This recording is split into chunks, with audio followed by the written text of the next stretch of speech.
علی بھائی اگلا سوال ہے، کوئی ایسا طریقہ تجویز کریں جس کے ذریعے قرآن حکیم کو باقاعدگی سے ترجمہ کے ساتھ پڑھنے کی روٹین بن سکے؟ دیکھیں جی، ہماری تو خواہش ہے کہ لوگ ترجمے سے قرآن پڑھیں. روٹین بنانا ایک مشکل کام ہے. ظاہر ہے کہ ہماری ڈیلی روٹین کے اندر قرآن حکیم کی اس طریقے سے ہمیں ترغیب نہیں دلائی گئی کہ اسے ترجمے سے پڑھ کے اس پہ عمل کرنا ہے. اس کی ثواب کی صرف ترغیب دلائی گئی ہے اور ثواب کا کوئی انکار نہیں ہے. لیکن یہ تو اسی طریقے سے ہے کہ کوئی شخص یہ کہنا شروع کر دے کہ جی نماز بڑی اچھی ورزش ہے لہٰذا ہمیں نماز پڑھنی چاہیے. تو نماز اللہ نے اس لیے تو نہیں رکھی ہے کہ آپ نے ورزش کرنی ہے. نماز تو ہے وَأَقِمِ الصَّلَاةَ لِلذِّكْرِ، میری یاد کے لیے نماز کو قائم رکھو. ہاں اس کا سائیڈ بینیفٹ ہے کہ آپ کی ورزش بھی ہو جاتی ہے، لیکن یہ اللہ کا مقصد نہیں تھا. مقصد تو پورے کا پورا قرآن یہ کہہ رہا ہے کہ آپ نے یہ کتاب زندگی اور کتاب ہدایت ہے.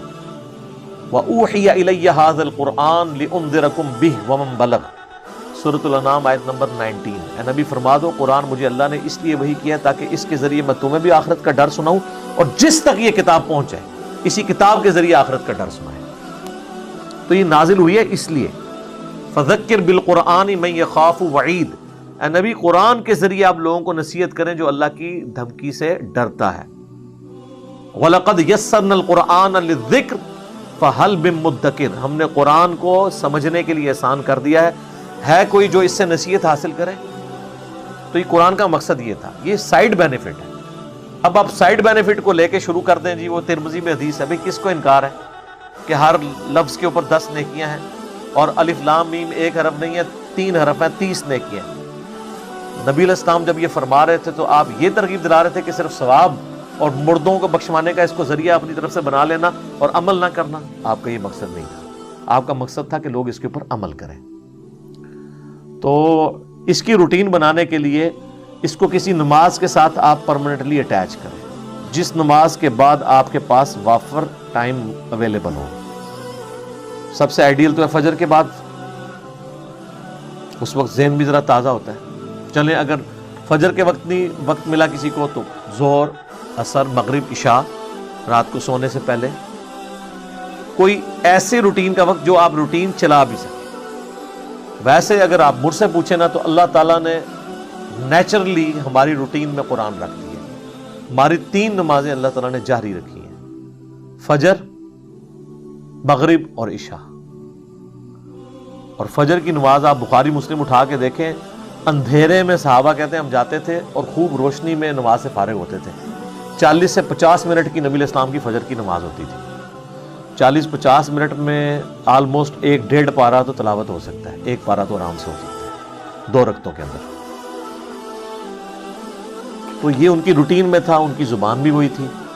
اب ہمیں تو ظاہر ہے کہ اکثریت کو، عوام الناس کو تو نہیں عربی آتی ہے. کتنے لوگ ہوں گے جنہوں نے عربی سیکھ لی ہوگی؟ چونکہ اکثریت کو نہیں آتی ہے لہٰذا ان کے لیے پھر ایک اور طریقہ میں نے تجویز کیا ہے جو اذان کے وقفے کے بعد آپ کو بتاتے ہیں انشاءاللہ تعالی. ہاں جی جناب، طریقہ یہ ہے کہ آپ اپنے جو موبائل فون ہیں، اسمارٹ فون، ان کا پازیٹیو یوز بھی کریں. اسے ایئر فلائٹ موڈ میں کریں. اس کے بعد جو قرآن کی تلاوت ہو رہی ہو اس کو آپ امام کے پیچھے کھڑے ہو کر ترجمے والا قرآن کھولیں، ساتھ عربی بھی ہو تو ساتھ ساتھ اس کا ترجمہ بھی پڑھتے جائیں، عربی پہ بھی نظر رکھیں اور یوں آپ مصحف کو کور کر سکتے ہیں. لیکن اس میں سب سے بڑی ہرڈل جو ہے نا وہ یہ ہے کہ اب وہ مسجد کون سی ایسی ہو جس میں کوئی امام قرآن پڑھتا بھی ہو. کیونکہ ہمارے جو ائمہ مساجد ہیں انہوں نے تو چند صورتیں رٹی ہوئی ہیں 30ویں پارے کی یا چند مشہور آیات، وہ ہر دفعہ وہی ریپیٹ کرتے ہیں.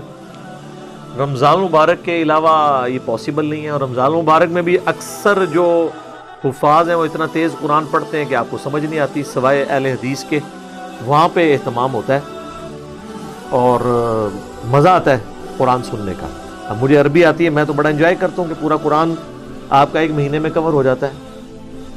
عام مساجد کے اندر بھی اگر کسی ایک نماز میں، خواہ وہ فجر کی چوز کر لیں یا مغرب کی تو خیر پاسبل نہیں ہے، یا عشاء کی کر لیں، فجر اور عشاء کے اندر قرآن حکیم جو ہے وہ الف لام میم سے سٹارٹ کریں والناس تک. ایک تو اس حافظ کے لیے اپنے لیے فائدہ ہے اگرچہ وہ 2 رکوع ہی روز کے پڑھ لیں, کہ اس کو سال کے بعد جب وہ مصحف سنانا شروع کرے گا تو اسے دوبارہ سے اس تردد سے نہیں گزرنا پڑے گا, اس کی روٹین بن جائے گی. اور عوام کو یہ فائدہ ہو جائے گا کہ پورے قرآن سے آپ گزریں گے. صحابہ اکرام علیہم رضوان اسی چیز کو تو انجوائے کرتے تھے, ان کی اپنی زبان تھی. اب ہمارے لیے تو ظاہر ہمیں مصحف ترجمے والا یا مصحف پکڑ کے کھڑا ہونا پڑے گا. پاکٹ سائز کا آپ لے لیں یا موبائل فون سب سے بہتر ہے, اس میں ذرا ترجمے بھی مختلف آ جاتے ہیں. اس کے اوپر میری آلریڈی ویڈیو ریکارڈڈ ہے, تراویح میں قرآن دیکھ کے پڑھنا. تو میں نے اس میں بتایا تھا, صحیح بخاری میں امام بخاری نے باقاعدہ چیپٹر کی ہیڈنگ میں لے کر آئے ہیں کہ سیدہ عائشہ سلام اللہ علیہا ہماری ماں, ان کا ایک غلام تھا جو انہیں مصحف پکڑ کر قیام اللیل کروایا کرتا تھا. اور اس کی پوری سند سنن کبریٰ البیہقی کے اندر اور المصنف ابن ابی شیبہ میں موجود ہے, پوری سند. یہاں تو تعلیقاً آئی ہے کہ سیدہ عائشہ کو وہ غلام پورا قرآن پڑھایا کرتا تھا, اس کے پیچھے نماز نیت کرتی تھی. ظاہر وہ محرم تھا غلام ہونے کی وجہ سے, اور وہ اپنے ہاتھ میں مصحف پکڑتا تھا, تو ظاہر اس کو یاد نہیں تھا.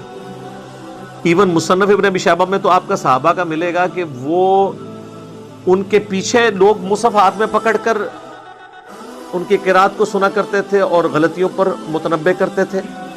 یہ بھی مل جائے گا آپ کو انس بن مالک کے بارے میں, باقی اصحاب کے بارے میں. اور یہ بھی ملے گا کہ وہ امامت کرواتے تھے مصحف ہاتھ میں پکڑ کے اور پیچھے لوگ کھڑے ہوتے تھے. اب ظاہر ہے کہ وہ ان لوگوں کو تو پیچھے عربی سمجھنے کے لیے ترجمے والا قرآن پکڑنے کی ضرورت نہیں ہے, ہمیں تو ظاہر ضرورت ہے. اصل چیز یہ ہے کہ قرآن کیا آپ مصحف پکڑ سکتے ہیں یا نہیں. تو بعض لوگ تو تھوڑے ریسٹرکٹ ہیں, وہ کہتے ہیں نوافل میں آپ پکڑ سکتے ہیں, فرض میں نہ پکڑیں. بھائی جب اصل مل گئی نفل کے اندر تو اب یہ نماز توڑنے والی چیز نہیں ہے. جب بخاری اور مسلم میں حدیث ہے کہ نبی علیہ السلام اپنی بیٹی کی بیٹی یعنی نمازی امامہ بنت ابی العاص کو اٹھا کے فرض نماز صحابہ کو پڑھا لیا کرتے تھے, تو مصحف کیوں نہیں اٹھایا جا سکتا؟ اور جب آپ رکوع اور سجدے کرتے تھے اس کو سائد پہ بٹھاتے تھے, پھر جب قیام میں جاتے تھے پھر اٹھا لیتے تھے تاکہ روئے نہ بچی. تو مصحف نہیں آپ اٹھا سکتے. اب آج کل تو آپ بچے جو ہے نا, وہ اگر ان کو آپ ڈائپر پہنا لیں تو کوئی مسئلہ نہیں, بچہ بھی اٹھا کے نماز پڑھی جا سکتی ہے. بہرحال یہ جو ہمارے پاس آسانی ہے نا ترجمے والا قرآن, یہ اٹھائیں. لیکن اس کے لیے وہ پہلی شرط پوری ہونا بڑا مشکل ہے نا, کہ ایسی مسجد ہو جہاں پہ پورا قرآن کور کروایا جاتا ہو اور باقاعدہ ڈسکشن ہو کہ ہاں جی آج ہم یہ 4 رکوع پڑھیں گے, 2 پہلی رکعت میں, 2 دوسری میں, فلاں صورت ہے, باقاعدہ اناؤنسمنٹ ہو, اور پھر کل ہم یہیں سے آگے سے شروع کریں گے. اب یہ اس طرح کے ہمیں کہاں سے الفاظ ملے؟ ہمارے جہلم شہر میں تھوڑا سا شروع ہوا تھا لیکن وہ بھی پھر آگے چلا نہیں سکے. ظاہر ہے وہ عام الناس پیچھے سے پھر شور مچا دیتی ہے, جی نماز لمبی ہو گئی ہے, اور پھر وہ ان حدیثوں کا سہارا لیتے ہیں کہ نبی علیہ السلام نے لمبی نماز سے منع فرمایا ہے. سر وہ آپ کھول کے تو دیکھیں, وہ پہلی رکعت میں سورۃ البقرہ, دوسری میں آل عمران پڑھا دی تھی, تو نبی علیہ السلام نے فرمایا سورہ بقرہ آل عمران 4 سے زیادہ پارے بن جاتے ہیں, تو آپ نے یعنی 4 پاروں کو آپ نے کام کر کے 1 پارے ہی کہا ہوگا نا, یہ تو نہیں کہا ہوگا 4 آیتیں پڑھ لو. بخاری مسلم میں موجود ہے کہ نبی علیہ السلام جو فجر کی نماز پڑھتے تھے جمعے والے دن, پہلی رکعت میں سورہ السجدہ پارہ نمبر 21 والی, اور دوسری میں سورۃ الدہر پارہ نمبر 29 والی, یہ پڑھا کرتے تھے. تو آپ ذرا اس کی ڈیوریشن دیکھ لیں. اور باقی تو نبی علیہ السلام سورہ آل عمران, سورہ نساء, سورہ مائدہ, یہ آپ کو کئی جگہ ملے گا کہ آپ علیہ السلام نے تلاوت کی ہے. اتنی لمبی نماز, فرض نماز بھی پڑھی ہے. تو کوشش کریں کہ آپ کو ایسی مسجد یا کسی امام مسجد کی کوئی اکرام مسلم کریں, کوئی اس کی خدمت کریں کہ یار کوئی ایک نماز تو اس طرح کی پڑھا دو. پھر بھی کچھ نہیں بنتا تو پھر آپ یہ کر سکتے ہیں کہ کوئی نفلی نماز اپنی شروع کر لیں, تہجد کے وقت اٹھ جائیں, اشراق کے وقت یا عشاء کے وقت کے جو 2 سنتیں ہیں وہ آپ گھر جا کے پڑھیں, سنت بھی پوری ہو جائے گی. اس میں آپ مصحف اٹھا لیں, سامنے ایک ڈیسک رکھ لیں, رکوع اور سجدے میں جاتے وقت آپ اس ڈیسک کے اوپر قرآن رکھیں اور پھر اٹھا کے اسے پڑھنا شروع کرتے ہیں. یہی میں نے کہا تھا تراویح کے اندر بھی کریں کہ آپ گھر والوں کو تراویح گھر میں پڑھائیں اور سارے مصحف اٹھا لیں تاکہ ترجمہ کور ہو. لیکن یہ قرآن جو ہے وہ صرف سال کے بعد پڑھنے کے لیے نہیں ہے, یہ روزانہ پڑھنے کے لیے ہے. تبھی تو صحابہ کرام کا ایمان اس لیول کا تھا کہ ان کا اوڑھنا بچھونا قرآن تھا. لیکن ہمیں تو لگا دیا انہوں نے کہ بس اس کو ثواب کمانے اور مردے بخشوانے کا ایک ذریعہ بنا لیں، اور ہمارے بزرگوں نے پوری نیک نیتی کے ساتھ یہ ہمارے ساتھ ہاتھ ڈالا ہے۔ وہ لکھتے ہیں نا جناب فضائل اعمال میں شیخ زکریا کاندلوی کے ایک بزرگ تھے، روزانہ 3 قرآن پڑھتے تھے، دوسرے کا لکھا وہ روزانہ 8 قرآن پڑھتے تھے۔ 8 قرآن کس طرح پڑھتے تھے؟ بغیر سمجھ کے بھی نہیں پڑھے جا سکتے، بہت سپیڈ چاہیے اس کے لیے۔ یا ہو سکتا ہے سورہ اخلاص 3 دفعہ پڑھیں تو یہ ایک بن گیا، تو 8 × 24 یہ پڑھتے ہوں۔ اور کہتے ہیں جی امام حنیفہ 61 قرآن رمضان میں ختم کرتے تھے، 30 جو ہے نا وہ دن کے وقت 1 قرآن روز کا، 1 رات کے وقت 60 ہو گئے، اور 1 تراویح میں 61 ہو گئے۔ جب آپ کو یہ سب کچھ پڑھایا جائے گا تو پھر کس نے ترجمے سے پڑھنا ہے؟ جامع ترمذی میں حدیث ہے جس نے 3 دن سے کم میں قرآن مکمل کیا تو اس نے قرآن فہمی کا حق ادا نہیں کیا۔ یہ تو نبی علیہ السلام کہہ رہے ہیں کہ عربی جاننے والے بھی 3 دن سے کم میں پڑھیں گے نا تو وہ قرآن کا فہم نہیں کر رہے، تو بزرگوں کے اوپر آپ یہ کیوں بزرگوں کی بزرگی سٹیک پہ لگوا رہے ہیں؟ اس کی وجہ سے 3 دن میں، یہاں تو شبینوں میں 1 رات میں قرآن مکمل ہوتے ہیں، اور وہ یعلمون تعلمون ہی سمجھ آ رہی ہوتی ہے آپ کو۔ تو بس سمجھنا کس نے تھا؟ وہ فضائل اعمال میں انہوں نے لکھ دیا کہ جی قرآن کو کی تفسیر کے لیے جو ہے نا وہ 15 علوم چاہیے، اور 15واں لکھا کہ وحی بھی ہے، گاڈ گفٹڈ ہے، وہ آپ حاصل بھی نہیں کر سکتے قیامت تک۔ یعنی آپ قرآن کو پھر وہ کہتے ہیں نہیں وہ تفسیر کے لیے، ویسے تذکیر کے لیے آپ پڑھ سکتے ہیں، تو یہ لکھنے کی کیا ضرورت تھی؟ یہ آپ نے کون سی خدمت کی ہے؟ کتاب آپ لکھ رہے ہیں فضائل اعمال اور فضائل قرآن، اور اس میں یہ اوٹ پٹانگ چیزیں لکھنے کی کیا ضرورت ہے؟ آپ تذکیر یعنی کے لیے ترغیب دلائیں کہ بھئی نہیں آپ اس کو قرآن کو ترجمے سے پڑھیں، وہ کیسے کریں گے؟ انہوں نے فضائل اعمال میں لکھ دیا ہے کہ احمد بن حنبل کو خواب میں اللہ کی زیارت ہوئی، تو انہوں نے پوچھا کہ یا اللہ تیرا قرب حاصل کرنا چاہتا ہوں، سب سے آسان ذریعہ کیا ہے؟ تو اللہ نے فرمایا قرآن۔ تو انہوں نے کہا سمجھ کے یا بغیر سمجھ کے؟ میں کہتا ہوں جی یہ میرے سامنے کو بات کرے تو میں اس سے میں اس کے ساتھ پتہ نہیں کیا کروں، انہوں نے اللہ کے سامنے کیسے کیا ہوگی؟ یہ جھوٹا خواب احمد بن حنبل پہ انہوں نے تھوپا ہے۔ تو آگے سے کہتے ہیں اللہ نے فرمایا چاہے سمجھ کے چاہے بغیر سمجھ کے، یعنی پورے کا پورا قرآن یہ کہہ رہا ہے یہ قرآن اس لیے نازل ہوا ہے کہ آپ اس کی آیات کے اوپر تفکر کریں، اس سے ہدایت حاصل کریں۔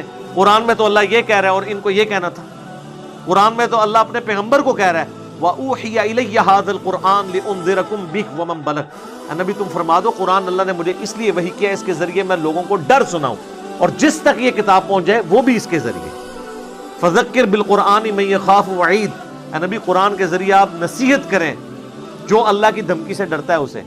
پورا قرآن اس پہ گواہ ہے کہ قرآن اس لیے نازل نہیں ہوا جس کے لیے انہوں نے بنا لیا ہوا ہے، اور کتنی غیر محسوس طریقے سے انہوں نے امت کے ساتھ جنازہ نکالا ہے۔ اس حوالے سے میں وہی بات کروں گا کہ اگر کوئی یہودی عیسائی ہمیں آ کے کہتا نا قرآن ڈائریکٹ نہ پڑھو گمراہ ہو جاؤ گے، ہم اس کا منہ توڑ دیتے، لیکن یہ جو یہودی نما مسلمان ممبروں پہ چڑھ کے کہہ رہے ہیں قرآن اور حدیث ڈائریکٹ نہ پڑھنا گمراہ ہو جاؤ گے، ہم کہتے ہیں سبحان اللہ۔ آج کوئی غیر مسلم مسلمان ہو نا، ہم اسے قرآن پڑھنے کے لیے دیں گے کہ اس کے مطابق بھی اپنے عقائد اور نظریات کرو، لیکن خود نہ ہم نے خود نہ ہمارے آباء و اجداد نے کبھی قرآن ترجمے سے پڑھ کے اپنے عقیدے اس کے مطابق کیے ہیں۔ اس لیے میں بار بار گورنمنٹ سے بھی ریکویسٹ کرتا ہوں کہ آئین میں یہ ترمیم آپ داخل کریں نا، آپ اپنی مرضی کی تو 17ویں ترمیم اور 18ویں ترمیم داخل کرتے ہیں، تو آئین میں یہ بھی ترمیم داخل کریں جدھر آئین میں یہ موجود ہے کہ قرآن حکیم کی بغیر غلطیوں کی پرنٹنگ کو انشور کرے گی گورنمنٹ، وہاں پہ یہ بھی ڈالیں کہ قرآن بغیر ترجمے کے پاکستان میں چھاپنا جرم ہوگا۔ اگر زیادہ کسی کو مسئلہ ہے نا، اس طرف آپ عربی چھاپ دیں، رائٹ پہ لیفٹ پہ اردو، لیکن چھاپیں آپ ترجمے کے ساتھ۔